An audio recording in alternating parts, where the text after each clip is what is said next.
Intégrer ton fil d'actualité Instagram à ton site internet, ça va permettre de dynamiser ton site, de le rendre plus moderne et aussi plus engageant pour ton internaute, donc ça peut être une super bonne idée. Dans cette vidéo, on va voir ensemble comment rajouter ce fil d'actualité Instagram à ton site internet Showit. Sache déjà que tous les templates du studio ont déjà ce fil d'actualité Instagram pré-réglé et bien installé comme il faut pour que ça aille avec le design du site. Donc tu as déjà ça de fait quand tu as un template du studio, mais si jamais tu pars d'un design vierge ou d'un autre design qui ne possède pas de fil d'actualité, avec ce tuto, tu vas savoir comment le faire. Pour rajouter ce fil d'actualité Instagram, on va se rendre dans la section dans laquelle on veut mettre le fil d'actu. Donc là, je suis dans le footer. Donc la section, pour rappel, sur Showit, ça s'appelle un canvas. Donc je suis dans le canvas footer. Et j'ai du coup masqué le module que j'avais déjà bien réglé comme il fallait pour le template. Comme ça, on va pouvoir faire la manipulation ensemble. Donc on va survoler le pictogramme du milieu là dans la barre d'outils pour aller sur Social Grid et ça va automatiquement nous mettre le module dans le canvas dans lequel on se trouve. Il faut savoir que on met souvent les fils d'actualité Instagram dans les footers, mais si tu veux mettre ça autre part, il n'y a vraiment aucun souci. Et du coup, une fois que ça c'est fait, sur la barre latérale droite, on a un bouton Connect Instagram. Donc en fait, ça va nous permettre d'autoriser la connexion au compte Instagram avec lequel on est connecté sur l'ordinateur. Donc si jamais tu jongles entre plusieurs comptes Instagram, il faut que tu sois connecté sur le bon au moment de cette manipulation. Donc on clique sur Connect Instagram et ça nous ouvre du coup un nouvel onglet dans l'espace compte de Showit où on reclique sur Connect Instagram. Et là, on arrive donc sur un onglet Instagram du compte sur lequel on est connecté et on va autoriser la connexion de Showit à Instagram. Donc c'est pour ça qu'il faut être connecté sur le bon compte. Donc on va cliquer sur autoriser et on voit donc que notre compte est bien connecté. Donc on peut connecter plusieurs comptes Instagram. Donc si c'est une volonté, tu peux te faire un nouvel onglet pour te déconnecter du compte sur lequel tu étais, te reconnecter à l'autre compte et refaire la manipulation. À chaque fois, en fait, ça va se connecter au compte Instagram sur lequel tu es connecté dans ton navigateur. Donc, par exemple, si tu es photographe et que tu as un compte mariage et un compte plus portrait de famille, et que sur ton site, tu parles des deux, tu pourrais avoir envie de montrer deux fils d'actualité de deux comptes différents. Donc, tu peux répéter cette manipulation pour te connecter à plusieurs comptes.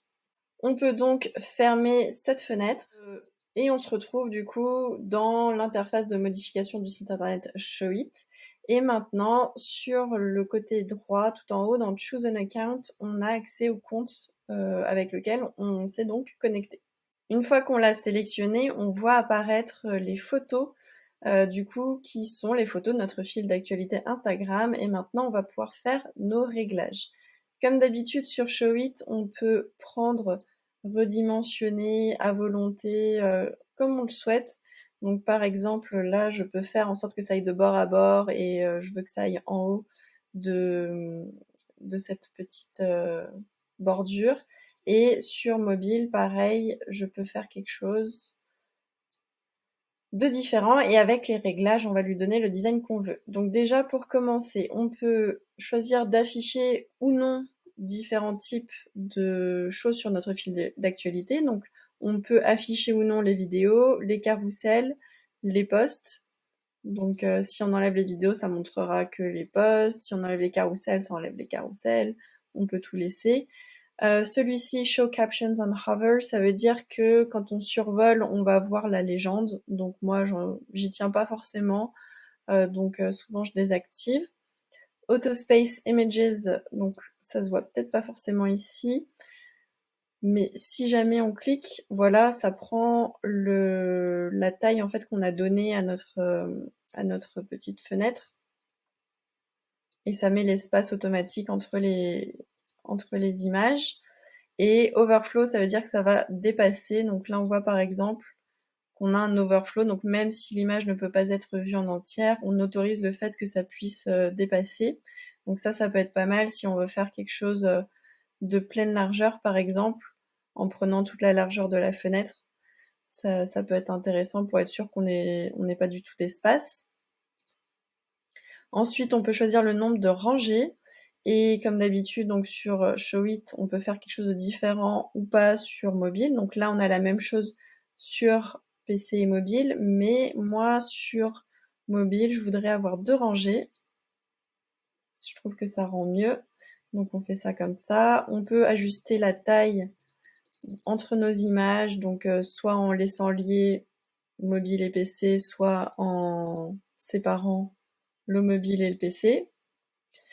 Et ensuite, on peut choisir aussi si on veut aligner à gauche, centrer, aligner à droite. Voilà. Et ne pas oublier de sélectionner ce qu'on appelle des fallback images. Donc, c'est des images de secours, en fait. C'est très intéressant parce que sur la plupart des modules qu'on a sur WordPress, par exemple, si jamais il y a un problème de connexion avec Instagram, ce qui peut arriver parce que Instagram, c'est une entité indépendante, ils peuvent mettre à jour ce qu'on appelle les API, les choses un peu techniques qui permettent la connexion.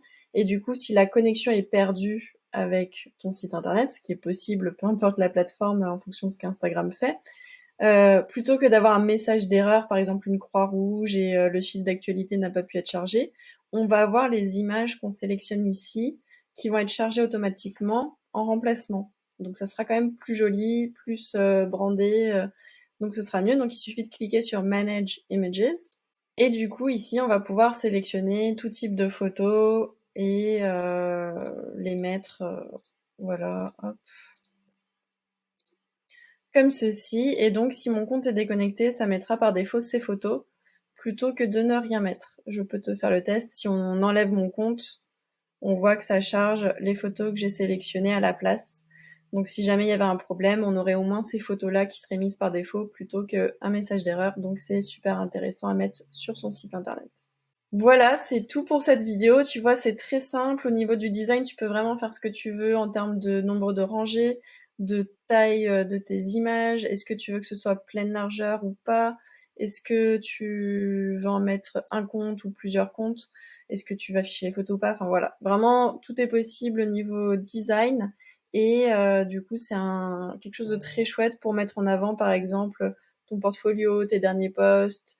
Si jamais tu es assez active sur Instagram, ça peut être vraiment intéressant de l'ajouter à ton site. J'espère que cette vidéo t'a plu. N'hésite pas à t'abonner pour être informé des prochaines vidéos et je te dis à très bientôt.